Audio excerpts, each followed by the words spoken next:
All right, welcome back, everyone, to the Game Bet Match podcast. I'm your host, Manny Friedman, along with my co-host, Brad Sloan.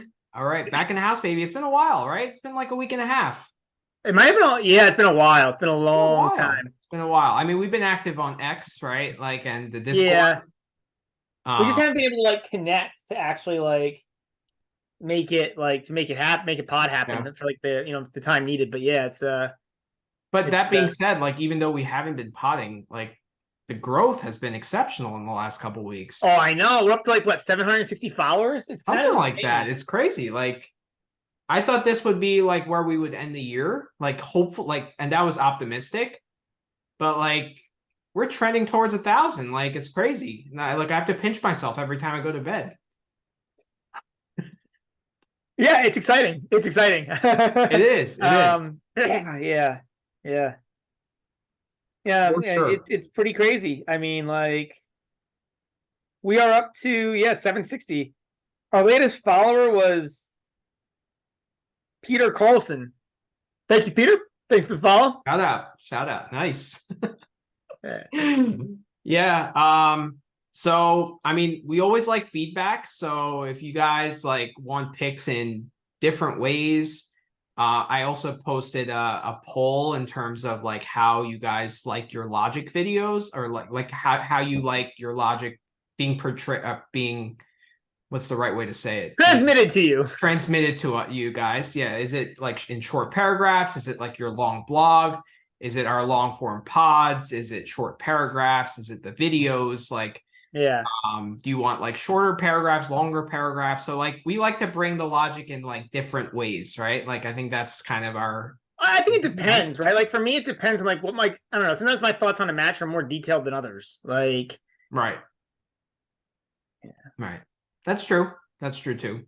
What else did I want to say? So I think we're gonna do our pods in a slightly different way. I just think you can tell us if you agree or disagree, as viewers, but I just think when you see a 3.5, 4 hour pod, on YouTube, it's probably quite intimidating. It's and just no one has time to listen to the entire. I also think many of you probably are only here for the picks. And probably most of you don't care about us blabbering about recaps and whatever other stuff we're going to talk about. So yeah, that's basically what we'll be doing is we'll just be separating out our pick segments from the other segments moving forward. So I think that that'll make it life easier. If you're here just for the picks, you're here to the right pod, and we'll kind of call out what are our picks pods and what's our more either fun pods or recap pods. Mm-hmm. Yeah, we will certainly do recap pods as well, right? Because that's we're not just a betting podcast; we're also a tennis talk podcast, right? Yeah, we don't really know what we want to be. We're kind of stuck in between. Yeah. Yeah, but we do I think the betting perspective just helps us to talk about it so much. It's a superior way to talk about sports. Honestly, it is. I wish pregame shows for football. It's so dumb when they have what are the picks for football? Because when there's a 10-point favorite, everybody just picks the favorite except the one person who the network told they had to pick the underdog, and they didn't want to because they know they're taking it as a loss in their record 80% of the time. It's just dumb. Can you tell us if you think they're gonna cover the spread? That's what we want to know. We don't want to know who's gonna win. Well, I mean, A, that, but B, yeah, we know we know who's gonna win 60% of the time in most of these sports games. Right. The better team, right? Yeah. But yeah, it's a fantastic way of talking about sports, and it's great. It's great. Plus, I during the off season, we're gonna do some fun segments, right? We're gonna be creative, and I like those hypotheticals. Yeah, we'll have some fun pods. So we'll have some fun pods and hopefully collaborate with some of the other guys that do this stuff. So a lot of fun things to look forward to, and 2024. We're going to make sure we get on Spotify, put a little theme music. We're going to add some little extra flavors to our product. So always growing, right, Manny? We're always trying to build the pod up. Always trying to build the pod up. Always trying to add new stuff. Yeah, it's tough though, man. It's just we talk for so long already about tennis. The more stuff we add, it just gets longer. That's the biggest issue. That's true. Yeah. All right, I think that's enough talk. Probably onto the picks because that's what people are actually here for, not for our voices. That's true. By the way, guys, we're talking about voices. Sorry if my voice is a little odd, a little off, a little odd. I'm playing slightly sick, so I'm playing slightly injured. Yeah. As long as you're cashing some tickets, that's all that matters, right? Like you could, Oh yeah, you could be 100%. sick as a dog as long as you're cashing tickets, Oh, right? 100%. 100%. All right, so let's share the screen here, and let's get Bovada up. Let's go.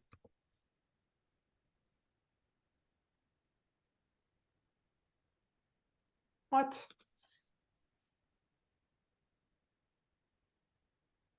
Oh, oh, owned by the search engine. Yeah, I know. I am owned by Google must, like Yahoo must have started to feel bad about gambling. somebody called them and told them not to put like the gambling's not good or something. Like Probably. Gamblers Anonymous is like you can't be supporting this stuff. Well, the amount of times I log onto this site, maybe they are. Oh, it's so bad, man. Maybe they are. So bad. All right, so let's get right into it. So we have 6 matches, right? We're in the semifinals of these 3 tournaments. You want to take a look at that SMU Temple, Manny? That you're not No, sure no, not I'm not that much of a degenerate. It's fine. All right, so we got Shelton against Marcos Giron. So Shelton is a 2.5 game favorite, minus 180 on the money line. Giron is plus 150, and the over/under is 23 games. So that is the first semifinal in Tokyo. I haven't really looked at these lines, so I'm kind of like talking through it and seeing it for the first time as I was at work. What are your thoughts here? Yeah, I took a look. I mean, plus 150 is not bad on your own. I looked earlier and it was plus 135. I mean, 150 is getting there to where I might back your own. I'm like kind of in between right now. In between, is it a lean or is it a back? You know, is it a lean or is it a bet? At the 150, it's Yeah. close. Like if it went any higher, like I think that like I honestly think like this is probably the break even. I think there's like no value on Shelton, and I think there's like maybe a tiny bit of value on your own here. I mean, your own's playing well. I think these conditions in this court suits his game really well. Like the conditions in Tokyo have been really nice, like very like, you know, good, like just like good living conditions, right? Like 70, sunny. It's kind of like a medium paced hard court, maybe a little quickish, but not I wouldn't say quick. I'd say like probably closer to neutral. Yeah. I don't know. The less elements there are, the better it is for Giron because like he's kind of fragile mentally. But I also think like his ground stroke game is pretty good. Like he's pretty good off of both wings. So where I'm very hesitant to play Giron is I think Shelton has a pretty sizable mental advantage in this matchup. Like if it gets tight and it gets to like 5-all, I give Shelton like a 75-80% chance of winning that set because like something underrated about Shelton is that he's pretty strong mentally. Like he rises to the occasion and like he's won so many close sets in recent times. And he's building that confidence. He's building that like belief. And I just feel weird fading it. Like, I don't really want to lay games here because, you know, like, I don't think Shelton could lose a set here. And, like, as he has, I think in the previous 2 matches, right? But like, yeah, I think you're mental right. advantage is so big.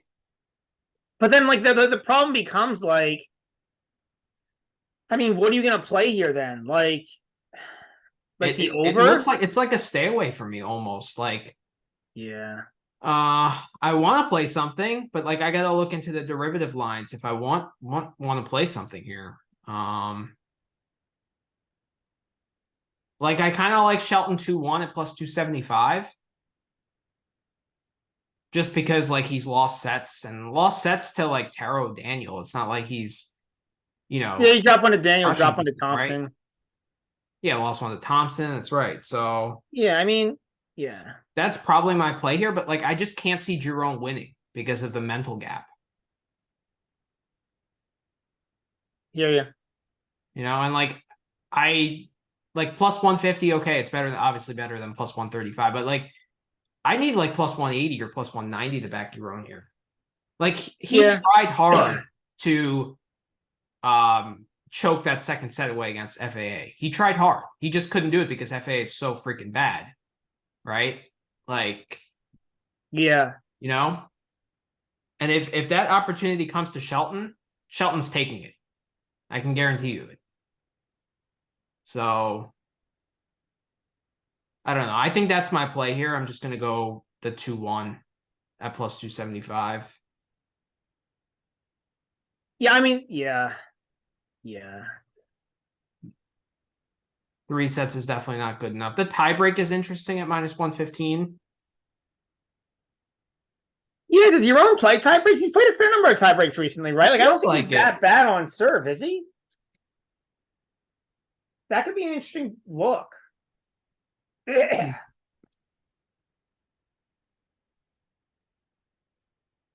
Didn't play one against FAA or Rude. Like, he did play one against Yoshi. Like, I don't look, like a win against Rude, I mean, it's not like amazing, right? But like, I actually don't take that much out of it. Granted, it was 3 and 4. Like, if he won that in like a tight 3-setter and found a way to win 7-6 in the third, I'd actually take more out of it than. Well, he did that against Wawrinka, right? He did that against Wawrinka and Astana, so it's not like he can't win close matches. Okay, that's a fair take. But I actually think the bigger problem. I actually think the bigger problem is like that. Like, it's just he's not good at facing adversity. Like, I feel like when he falls behind, he just starts whining. Like, as long as it's close, I feel like he's okay. Right. Like, even against FAA, he started getting kind of whiny when he lost those 3 games. I think for FAA to get back in the second set. Like, yeah. And Shelton is playing too well right now, where like he's not going to go through a full match and not have any adversity. Yeah. Like against Rude, no adversity. Against FA, not really any adversity. And against Yoshi, he won the first set. If he lost that first set, he doesn't get through that. Yeah. I'm 90% sure he doesn't get through that. So I don't know. Yeah, I mean, Shelly, I mean, Yaron is like, I call Barrera the Jaguar, but like, he's kind of like that. Like, he's got a really nice baseline game. Like, I think he's got a really good forehand and really good backhand. Yeah. But like, he's not really special. No. He's just like a solid ATP player. Yeah. I don't know. I just have a lot of trouble backing him. Like against FAA, you can play that match as though you're fading FAA, or you can play a Rude match as though you're fading Rude. But when you play Shelton at this time, when Shelton is playing as well as he is, you can't really play that match as though you're fading Shelton. You have to kind of be backing Giron if you want to play him. Yeah. So yeah, I don't disagree. Yeah. And I'm high on Shelton right now. Like, I don't know, what are your takeaways from what you've seen from him? I mean, we're going to talk about more in the recap, but like, he's been fantastic.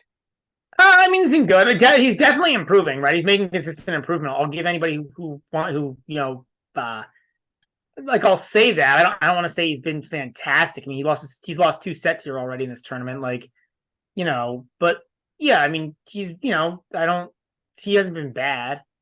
I mean, beating Sinner, last week in Shanghai. Then also like the Korda that was 7-6 in the third. It's not like, he's losing that in straight sets. I mean, I'm not as impressed with beating Sinner because we kind of knew Sinner was gassed out. Like, he lost it to Baez, and he almost lost it to Yaron in that tournament too. So, like, I think that was more of a function of Sinner than a function of Yaron. But I'm actually really liking this 2-1 because like he's been losing a lot of sets but winning a lot of matches. Yeah, I mean, yeah, yeah. The problem is, like, I don't know if that gets there unless Yaron wins the first. Like, what is the LWW? That's a good point. That's a really good point.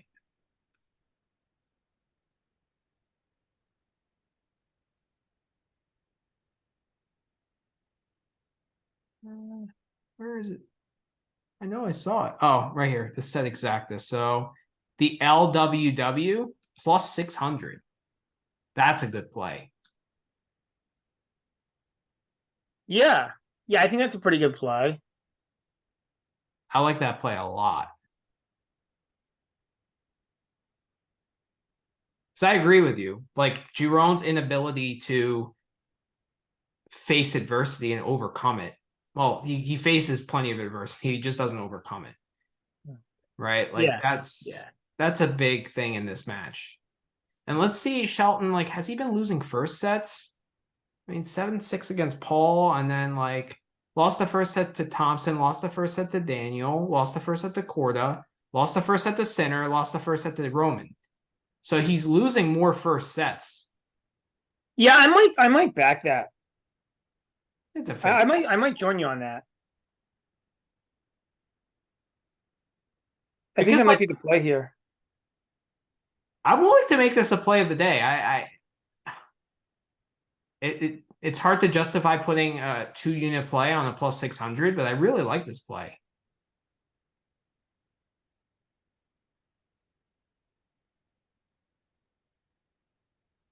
Yeah, I'm just thinking.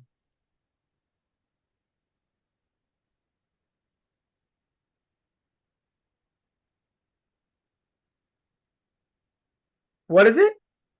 Plus 600. Yeah, I'm good for it. Yeah, let's do it. Nice. Yeah, I think like I think we're gonna lose, but it's plus 600. Yeah, and then we put 2 units on these GBM plays of the day, so that's a 12-unit swing on one match. And like, what percentage do you give Shelton to win this match if Giron wins the first set? It's 50-50? Probably 60-40 Giron or Shelton? Oh, not 60-40 Shelton. Maybe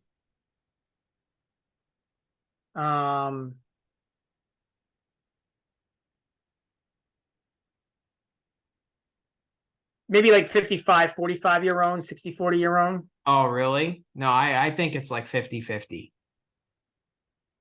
And I think if he wins the second set, it goes up to 80.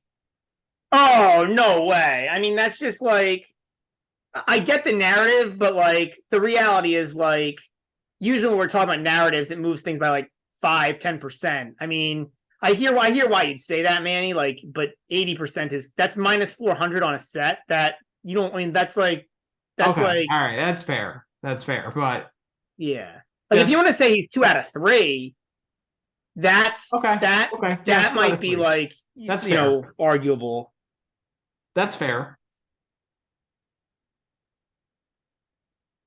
Yeah, I'm gonna play this. I really like this play. I like it actually way better than the 2-1. Because you're exactly right. If Shelton wins the first set, Giron is not winning the second. He could, right? But it's definitely unlikely, less likely. He's gonna start getting pissed. Oh, how do I return the serve? Like, where do I stand? Like he's gonna get whiny. Yeah. But all right, nice. Wow, we have a set exact as a play of the day. Isn't that funny? Yeah. Next match is Mochi ice cream, Mochizuki Shintaro against Aslan Karatsev. This is a semifinal of a 500. Can you believe this? Well, Karatsev's actually been playing pretty well lately. I don't think it's that much of a surprise that Karatsev made it. Obviously, Shintaro's the surprise here. Shintaro's definitely a surprise. So Mochi is a 4.5 game dog. Plus 300 on the money line. Karatsev is minus 400, and the over under is 21.5. So the first thing that catches my eye here is the under 21.5. Because like if Karatsev is playing well, I don't think Mochi stands a chance. But then again, with Karatsev, I'm always wary of him just like playing a match where he just can't find the court. The problem is he could do that for a set and then like not do it the next set, or like sometimes sometimes he's serving decent but it can't break. Like I don't know. You have a play here? I have a lot of thoughts, but I don't know if I have a play. Like, so my initial thought is like, so there's a few interesting things going on here, right? Like, Karatsev is the way better tennis player. Yes. But this is in Tokyo. And Shintaro right now is the king of Tokyo. He is the king of Tokyo. And like, I don't know if Karatsev likes a crowd against him. I feel like the crowd when we played Shelton got in his head at the US Open. I think the Japanese crowd won't be as nasty, but like they're still, they Shintaro's their guy. Like they show pretty good support for him. He's played exceptionally well. First of all, I have to give him some credit for coming back after the Fritz win and a day later beating Poppy in 3 sets. Like that's seriously impressive. I have to give him credit for coming back after his first ATP win and beating Fritz. That's impressive too. But he had a day off, right? Like this time he had I think True. days. True. So like that is seriously impressive. Like I was fading Shintaro pretty heavy today with Poppy. Like I didn't expect this, and like credit to him. He took the ATP's money and he took my money. So well done. Yeah, seriously. Anything you like in the derivative lines here? Like maybe Shintaro first set at plus 210? Is that good enough? I don't think so. I mean, I think it's just a really tough. I think like so. I guess I was going to go with this. The other thing I was thinking through is that so Mochizuki is the crowd, but these weather conditions again have been like perfect in Tokyo, and unlike today, or there's been a few windy days. Tomorrow, I think is like minimal wind too, which is like perfect conditions for Karatsev. That's a good point. But like, man, I really don't want to back Karatsev here. In any, I mean, I just man, you'd really have to believe that Karatsev plays an amazing match to get there. And but he's like capable at the same time. It's a tough match to call. It really, I think this is like, I don't have a bet right now. I probably won't end up having a bet. Like, I wanted to see like what your thoughts on some of the derivatives, Manny, because if I was gonna play something, it would probably be a derivative. The under is kind of interesting. I mean, I think if they're but it could go 3 sets. I mean, I don't think it will, but it could. Like Karatsev can play bad for a set and then wake up. But I think you're very right about the conditions. Like the fact that it's just such good conditions, like just allows Aslan's timing to be just so good. And like if he's striking the ball to the best of his ability, like I don't know, it's gonna be tough for Shintaro to defend that. Yeah. Yeah. Like it's better when Aslan is playing his best tennis, it's better than what Fritz does. It's better when what Poppy does, even though they're similar kind of players where they're like aggressive. Oh, Aslan's top level game is amazing. And it's why you see him show up and play like some amazing matches. Yeah. Yeah. I remember when he played like Diego Schwartzman in the Australian Open when Diego was like at the peak of his powers and like Karatsev blew him away like 2-1 and 1 or something like insane. Because he was just striking the ball to incredible ability. But I don't know. I like the under, I think. Because like if you look at what Shintaro has done, like not in this tournament, it's been pretty bad.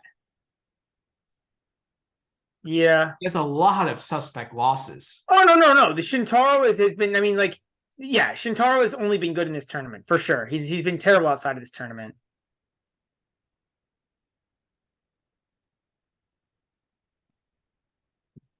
So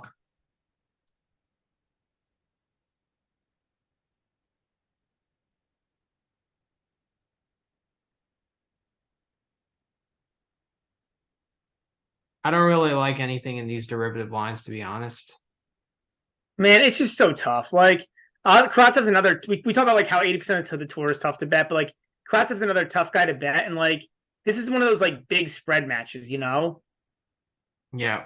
And it's just like it's just tough. Like,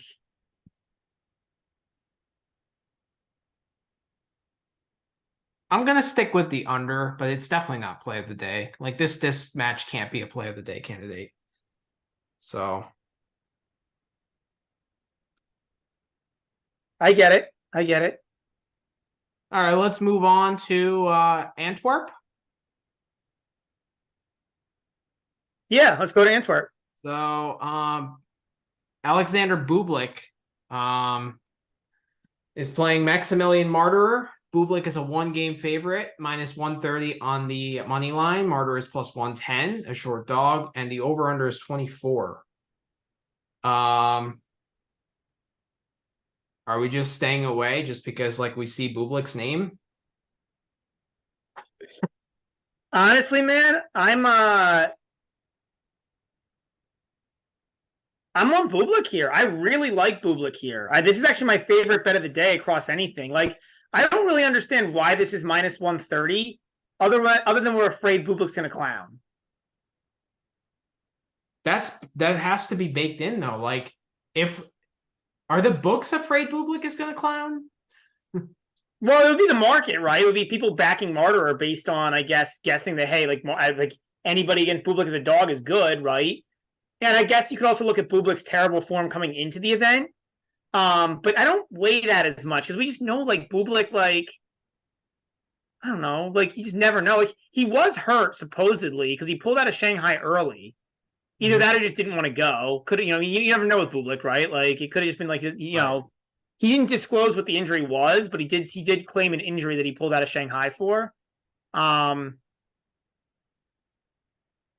he's been good at this event. He beat Barrere 4-2. He did lose a set to Perricard today, which isn't great, but Perricard's kind of a tough guy to play. He's so serve. He does have a really good serve. I mean, Martyr is pretty serve dependent too. I don't like the over under at 24 because I do think Bublik breaks sometime. If he's returning or if he's like not clowning, he actually returns pretty well. He does. Like people, I feel like we assume because he has a huge serve and because he like doesn't win that many, like his winning percentage isn't as good as it should be. Yeah. That he's not a good returner, but like that's not really true. It's not. It's not. Which is why I like unders a lot in Bublik matches. Yeah, it's probably not a bad way to play Bublik. I mean, I want to back Bublik here, and the question is just, do you back him? Like, how do you back him? But I'm all over Bublik here. I was looking at a couple really interesting things with Bublik. So first of all, in his career, Bublik's like 9-9 or something in semis and finals. Interesting. Which is really good. Like, given that those are semis and finals, that's a really good record.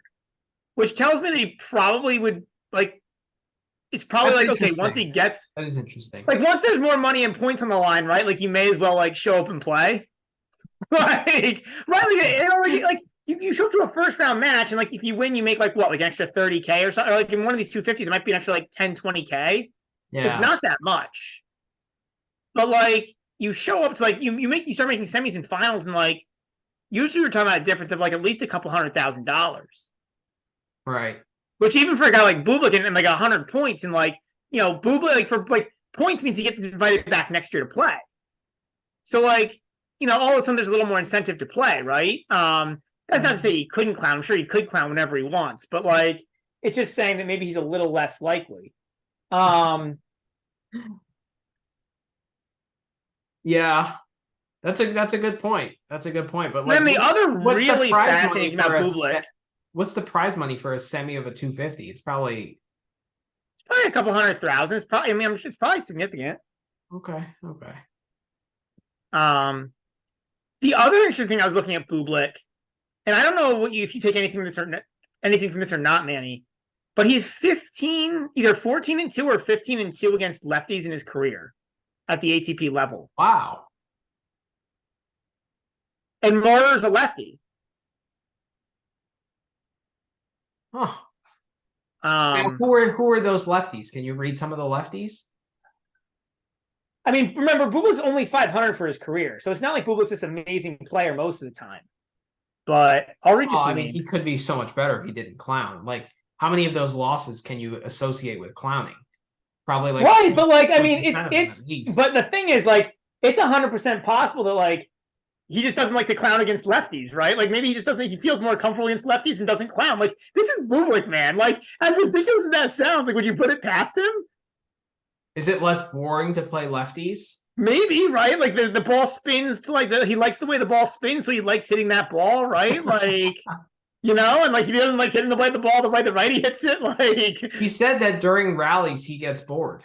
That's exactly. Like I mean, like that's what we're talking about here. You know what I mean? Said like that before. Yeah. Oh man. Like we're talking. I mean, yeah. So I'm looking at it. All right. So the lefties he's got in his career, Ramos. I mean, this is going back 5 years. I'll start with the most recent ones. He beat Marterer at Wimbledon in straight sets. Lost as a Perry at the French on clay. Of course, Bublik doesn't want to be on clay. Beat Shelton on clay again in Rome. I don't know how much I take from that. Yeah, clay. Yeah. Beat Ramos in Basel. Don't care. Beat Mutet. Beat Nori in Davis Cup last year. Beat Gaston at U.S. Open. Lost to Draper and Queens Club. Beat Shapo. Beat Yoshi twice a couple years ago.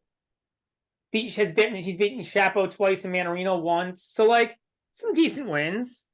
Like not amazing, but not terrible. Basically, again, what you would expect, right? Like, the point is, like, it's not like this is a guy who's, like, this isn't like we're talking about, like, Andrei Rublev or, like, Holger Rune. Right. This is a guy who's 500 for his career. Right. I like the narrative more so that, like, when Bublik gets to the later stages in tournaments, that's, like, that's when you can start backing him. Like, I like that narrative here.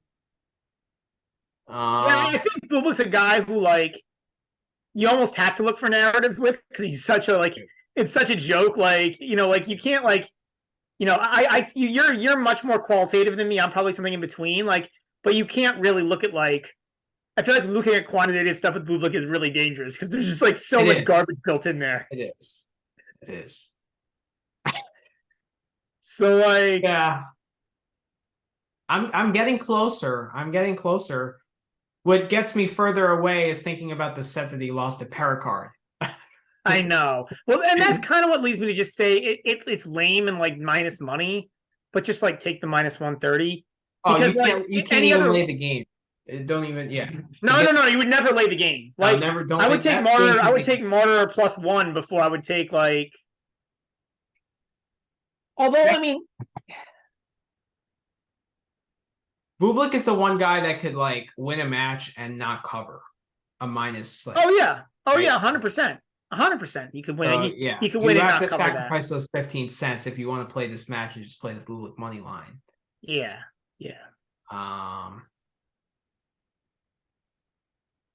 Yeah, you know what? I can't make it play of the day though. Okay. Like, you said it's your favorite play. I just can't. Like I can't. Yeah, it's my favorite play. I just like. Oh man, must be a pretty bad card. Like the rest. Well, I mean, I don't love the card overall. But yeah. All right, I'll back you, but I'm not going 2 units. I'm just going to go standard unit size. Next match, Stefano Tsitsipas against Arthur Fils. Tsitsipas is a 3-game favorite. Fils is a 3-game dog, obviously. Minus 230 on the money line for Tsitsipas. Plus 190 for Fils. Over under is 23. So you can probably guess my play without even like discussing the match, right? Dog over combo, baby. Yes, you got it. Well, it's actually just a dog. I'm not playing the 23. I'm playing both. I'm playing the dog over combo. You're playing both? Yeah. Do you like Fils to win an over 25.5 at plus 450 as a special? No, because that's basically Fils 2-1. Okay, fair. So you're just putting like 1 unit on both? Yeah, it kind of gives me a little bit of like safety. I also have a 9-1 outright on Fils, so I have a little bit riding on this already. Me too.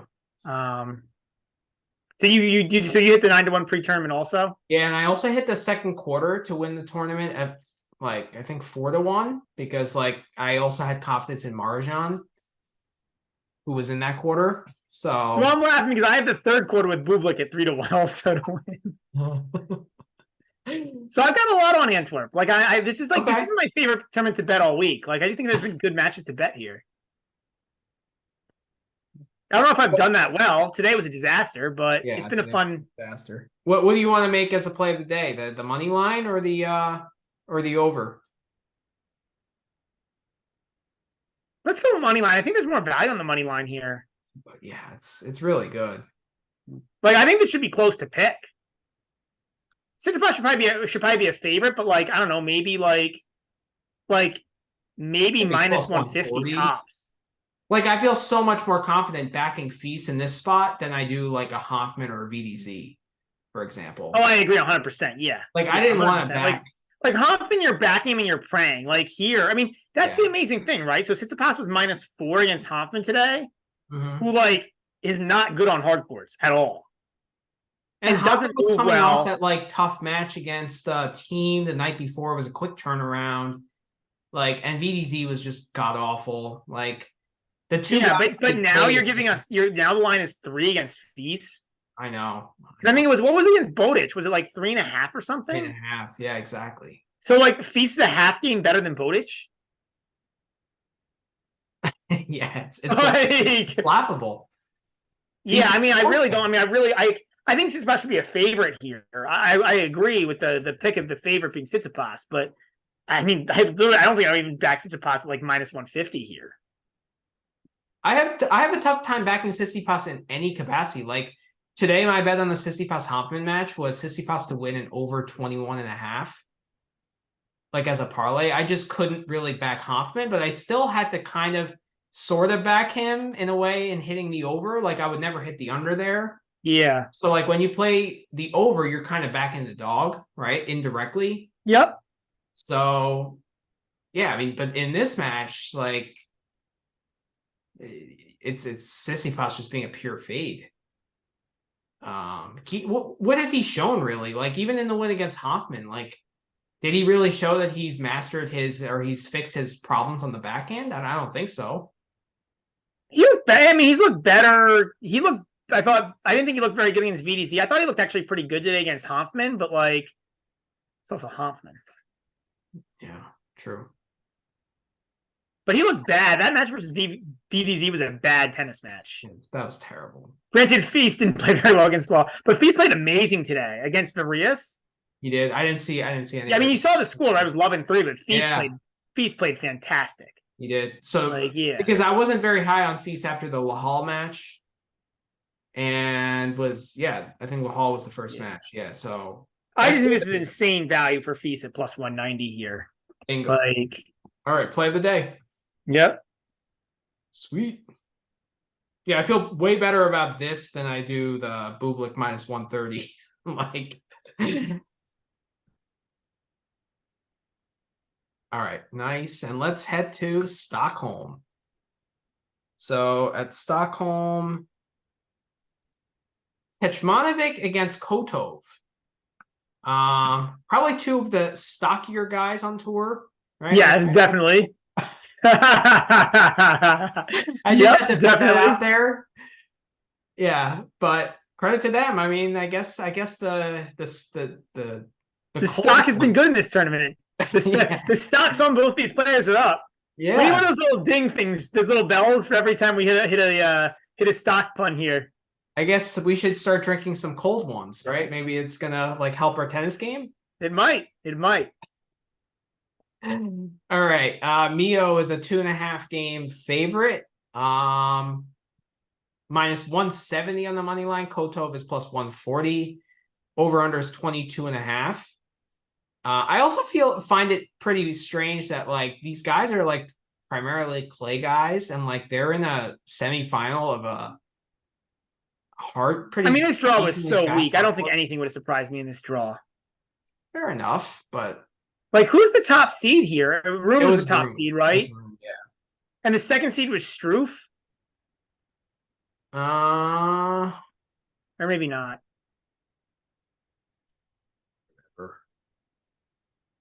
I mean, I know this is going to get me a take that you'll love me. Like, this is part of the problem with these 2-week Masters. Is then they have to jam all these tournaments in, and now these 250s are complete, like, Right. This is like the 10th 250 I agree we've with talked you. about with the draw, which is complete crap. I agree. I mean, like the fact that we're betting it makes it a little bit more tolerable, but like if betting wasn't available, like would I be watching these tournaments? No. Like so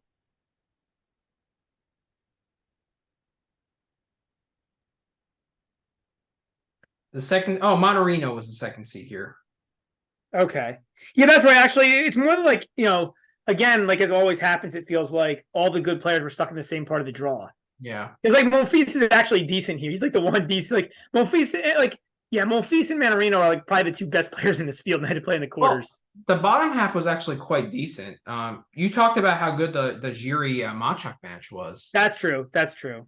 right? So, um, yeah. So back to this match. Oh my god, I hate betting Kecmanovic. I still don't fully trust Pavel Kotov on a hard court. I mean, the guy battles like, he's kind of there. I think he qualified here. Is that right? Yeah, he did. Yep. Yep.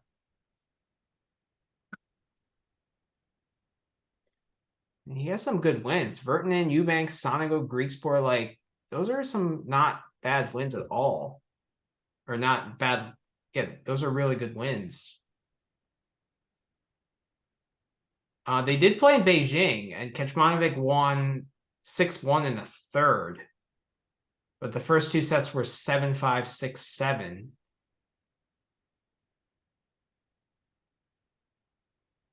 What about the over here at 22, neutral 22.5? It's slightly juiced. Oh, I'd be terrified to play any over with either of these guys. Yeah. You have a play here? I think this is a stay away. Like, I mean, and I haven't been staying away from every match today. This is only my second stay away, I think. Okay. But this is, I mean, man, this is just like, I don't really want to bet Mio, but like, I don't want to back Mio, but I don't really want to back Kotov either.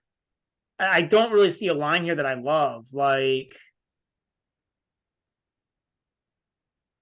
3 sets.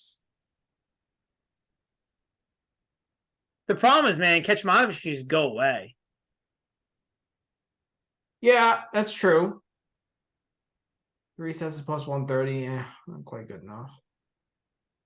Kotov will battle, right? Like, Yeah. he won't go away.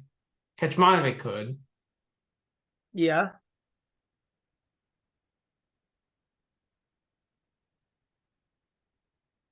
But then, like, the over 12.5 is juiced for Kecmanovic.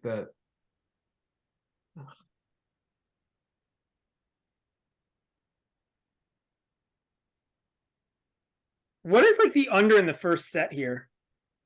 9.5 at plus 115. What's the under 8.5? Plus 325. Yeah, no.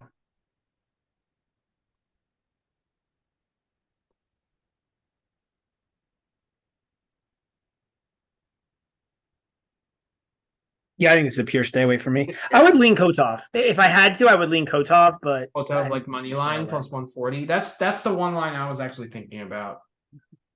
But I mean, but for me, it's not a play; it's a lean. Yeah. Okay. I think I'm gonna stay away too. I mean, the fact that they played a 3-set match and it went over.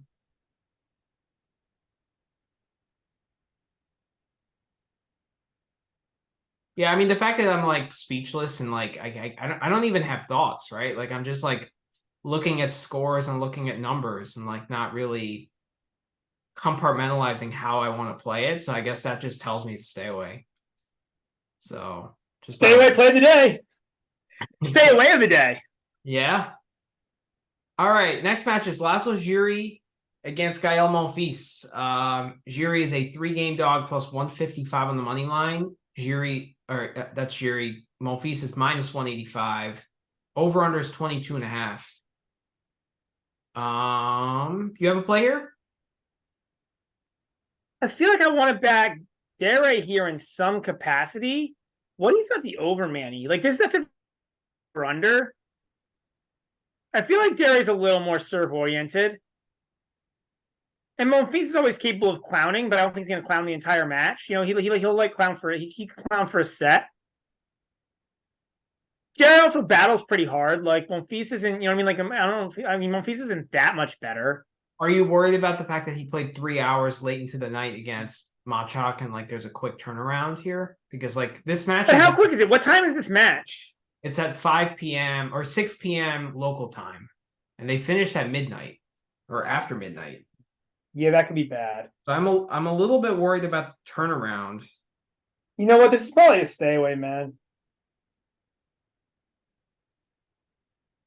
Because I feel like that's baked into the line. Because like, how else do you get here?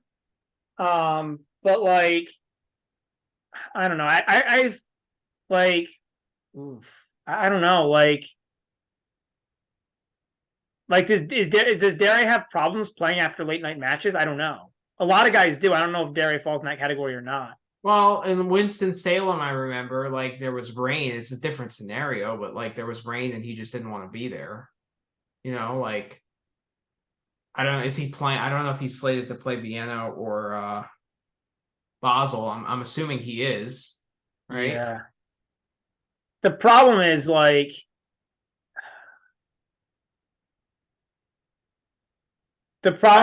it's.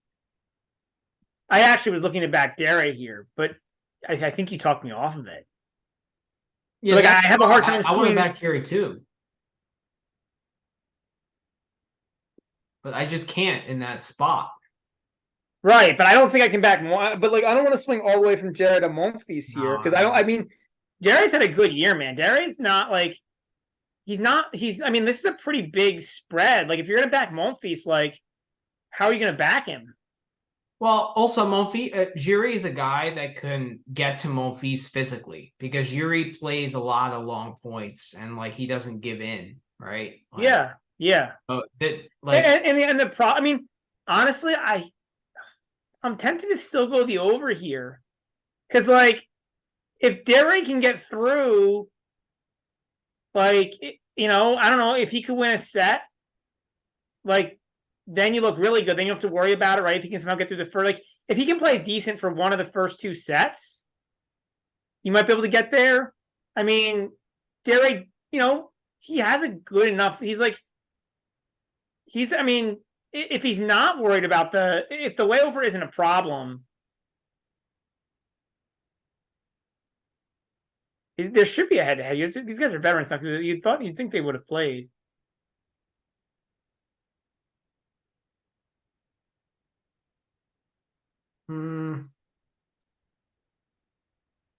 The ATP website actually lists it. If you're having a hard time finding it, if you go to the ATP, if you go to the ATP website and just is wrong with my search engines. So it's Djere versus Monfils.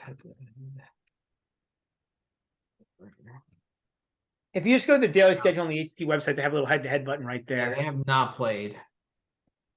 Yeah.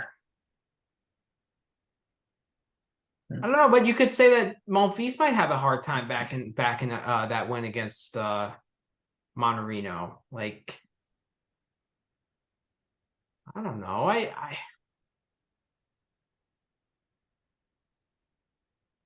kind of like the over here, man. I think that's what I'm going to play here is the over. The more I think about it, 22.5 is neutral. I just feel like I can make enough arguments here for this not being a neutral over-under. The Djere serve, Monfils still has a tendency sometimes to clown, especially if he doesn't, you know, absolutely have to win that set. Like, that's just a lot of tennis, and like you saw more of that match against Machak. Like, what was it like? I didn't see any of it. Was it good match? But like, I mean, like very interesting match in that like there were some fantastic points and fantastic shots. And then there were some like bad shots and bad points. Like it was kind of like a Laszlo Djere match. Like, I don't know. Like, I mean, like the little bit that I've watched of Laszlo, like he's kind of like that. Like he'll play some fantastic. You know, I mean, we saw it against Djokovic, right? Like he'll play some fantastic shots, some fantastic points, and then he'll just miss some like the dumbest shots you'll ever see. Yeah. Obviously, it's Novak. It's different, but he did give away not give away. Yeah, I guess gave away. Was it a really points. physical match? Like again, like there were some really physical points, and there were some like not as physical points. Yeah. Right? Like so, like in between. Any like trainer visit? I don't think so. I mean, I didn't watch every point of the match. But like when I saw, I didn't see anybody calling trainers. No. Okay. No stretching or anything like in between points or anything. I didn't see too much of that. See too much of that. But again, I didn't see the whole thing, so it's possible that something happened. I missed it, but yeah. See, I'm leaning under. I'm leaning under here just because, like, if I see a narrative where Djere just wants to get to Vienna or Basel, like I saw in Winston-Salem. You know, he played that 3-hour match, quick turnaround. Like, he knows he has to play next week in an event where he gets more points. Like, well, I guess the points narrative wouldn't. I mean, this match is still worth like 90 points at this point. Yeah, but it's a tournament for more points, and like I don't know. I mean, it's different where like going to the U.S. Open, it's a slam, right? So yeah, I mean, this is 250. This is a 250 versus a 500. Like, and he's in the semis, right? So like this match is worth what 60 points if he wins it. Yeah. So like that's a pretty good chunk. That's as much as like a third rounder, maybe in that's as much as like a quarter in Basel or Vienna would be worth. Yeah. I can't play this. I can't play this just based on the spot, like the spot. Yeah, you're probably right. I'm gonna go the over, and I'm gonna hope, but it's this may be a dumb play. Oh, you know, well, yeah. I'll go with the over. Like I can't trust him physically either. Like he's played very little tennis. You know, pretty tough match against Monterino. I mean, it was 2 sets, but like it's almost 2 hours. Like, yeah, I don't know.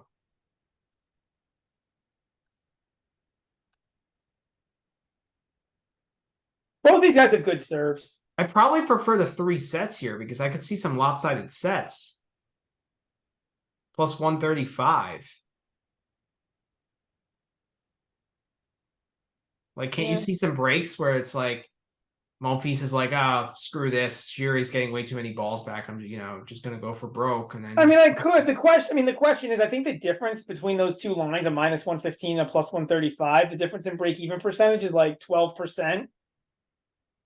So the question is, does the 2 set over come in 12% of the time?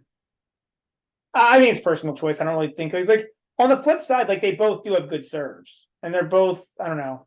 I wouldn't say Monfils is serve oriented. I would say Djere is slightly serve oriented. Okay, yeah, I think Djere has a underrated serve, but not great. Like they're both easily breakable. Breakable. I wouldn't say easily breakable, but I get your point. Like I think that's my lean here. 3 sets. That's my preference. I get it. I hear you. 5. So I think I'm gonna play that. Just have a play here, but yeah. Okay. All right. So that does it for our preview. Let's before we wrap. So our official play of the day, Manny, is going to be the Shelton set Exacta, right? And that's all we got. No, in the Fils money line. Oh, in the Fils money line. So we got 2 plays: the Shelton set Exacta and the Fils money line. Nice. We have an Exacta as the play of the day. It's yeah. It's degenerate, but I think it really has a good narrative, like wrapped around it. No? Yeah, I mean, I don't think it's amazing, but I think it's 6-1. That's not bad. Yeah. If we catch it, it's a 12-unit swing. It's a huge swing for. I know. We now have a lot of thinking. We now have a lot of excitement on the Shelton match. We sure do. All right, and then let's touch on some qualies in Basel and Vienna, right? You can touch on it. I absolutely love the O'Connell money line against Maxime Cressy at plus 135. I saw plus 150 on Bet365 if you can still get that. Like Cressy's a fade, man. He's fade, heavy fade. He lost to Onklin last week. I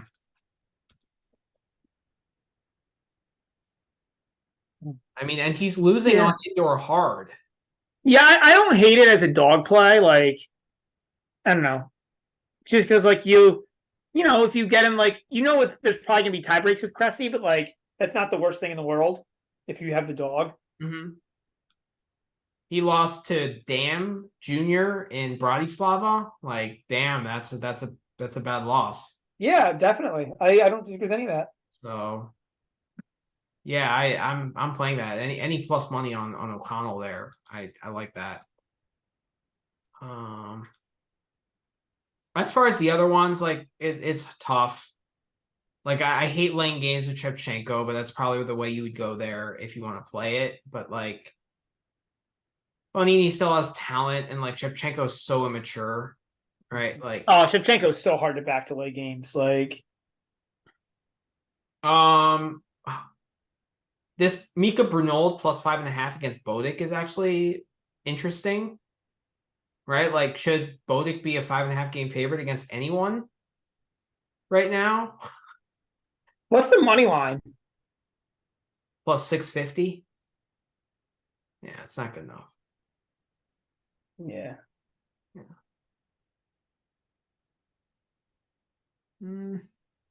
Other than that, I don't know. Yeah.